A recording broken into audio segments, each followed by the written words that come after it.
আজ একটি বিশেষ দিন। আজ অভেদানন্দজি মহারাজ অর্থাৎ কালী মহারাজের পূর্ণ জন্মতিথি।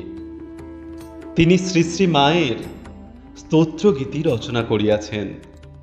তাহার ইচ্ছা হইল তিনি মাকে ইহা শ্রবণ করাইবেন। মায়ের কাছে অভিপ্রায় ব্যক্ত করিলে মা চমকিয়া উঠিয়া বলিলেন, কি স্তোত্র? কার স্তোত্র? মহারাজ বিনীত কণ্ঠে বলিলেন, মা, আপনার স্তোত্রগীতি।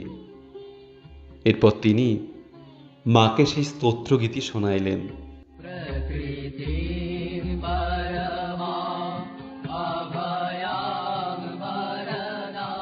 মহারাজ যখন গাহিলেন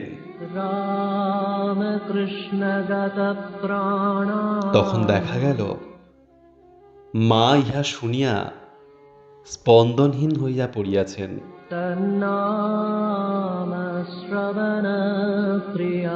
উচ্চারিত হইবা মাত্র তাহার দু চোখে অশ্রুধারা প্রবাহিত হইল।